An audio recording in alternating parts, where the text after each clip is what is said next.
The proud class of 2016 at Pueblo High, a magnet school, on graduation day, May 26th. 246 seniors received their diplomas, exceeding Principal Augie Romero's goal of 235. Which represents a 84% graduation rate. Now, a questionable claim. Yolanda Sotelo says 6 of her students should not have walked with the rest of the seniors because they failed her English course. But the principal, Augie Romero, gave them passing grades. This is something that has never happened before in my 31 years as a teacher. Romero posted on the Palo Verde Facebook page that he didn't change any grades. He wrote, "It was discovered that a substitute teacher was suppressing curriculum, therefore denying the students the opportunity to be successful." But Sotelo is not a typical substitute teacher. She's a highly certified English teacher now charged with creating strong, culturally relevant curriculum for the entire district. She took over rigorous college prep Chicano literature classes after the third-year teacher quit at the end of the first semester. But when she stepped into her classrooms, she says she faced the same issues as the teacher who quit because the district moved to a more lenient discipline policy to reduce suspensions and expulsions. This is her final student roster of 51 students in her 3 classes. It shows 620 absences in the second semester alone, and tardies add up to 281. She entered them into the school's computer system. Yet Pueblo's incident detail report shows only 1 tardy. That's all the high school students over the entire school year. Kids are roaming the hallways, and it's okay. Kids are arriving tardy, 5 to 10 minutes late, and it's okay because nothing happens. And even though I did bring up this issue, with Augie many times, and the young lady who taught before me, nothing was being done. And emails show some of her students fell behind. I assigned them 2 novels. They had to do homework. They had to write essays. They had to show comprehension on the novels that they read, and some of them just didn't want to do it. And so I knew there was going to be an issue. Required calendar entries and emails to Romero reveal she did what she could to help the struggling students succeed. So when I told them, this is what I'm doing. I'm staying after school. I go looking for them. I've allowed them to make up revised essays. Then a few weeks before the end of the school year, a string of emails show Romero pushed hard to boost graduation rates. 17 students had been in danger of failing her class, including a student, she told Romero, who plagiarized an essay. They didn't come to see me after school. They didn't revise the essay.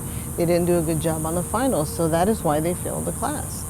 And on May the 20th, I was supposed to submit the grades for these 3 senior classes, and that's what I did. She printed a copy of the grade verification and sent Romero an email. 17 students received an F. With less than a week before graduation, pressure from the principal to pass failing students escalated. Sotelo says she had enough and emailed Romero, "If you want to override and change grades, that is your decision." On the day of graduation, I printed out the grades again to see how many kids had their grades changed. You expected that? Yeah. You didn't I knew know that how was going to many? happen. I didn't know how many, but I knew it was going to happen. The printed documents show 6 grades changed from an F to a D, done without her consent, a violation of state law Title 15. State statute clearly states teachers are solely responsible for passing or failing students, and only a governing board can overturn a grade.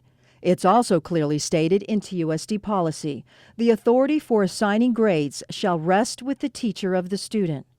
After our investigation aired, Superintendent H.T. Sanchez explained to the governing board that Romero consulted his supervisor, Abel Morado, for guidance. Romero was advised the substitute teacher could not deny students grades for being tardy, and the substitute teacher was advised that the students needed to have their work graded and counted. That was it. Beyond this, there is nothing. The principal acted within his authority.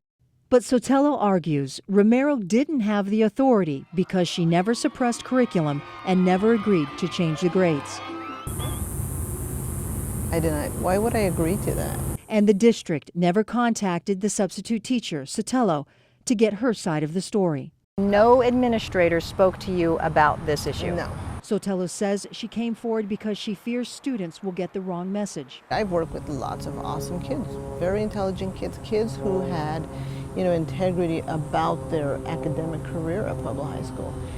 And it just, just changing grades like this when kids didn't bother to do the essays, it just sends a horrible message. We can't allow this to continue anymore. Fears retaliation, but came forward to us because she believes the district downplays and underreports discipline issues, and it's negatively impacting behavior and academics throughout the district. She says teachers need more support, and TUSD administrators are sweeping these issues under the rug. 2 weeks ago, I asked Assistant Superintendent Abel Murado for an interview about the Pueblo grade-changing claims, and he declined.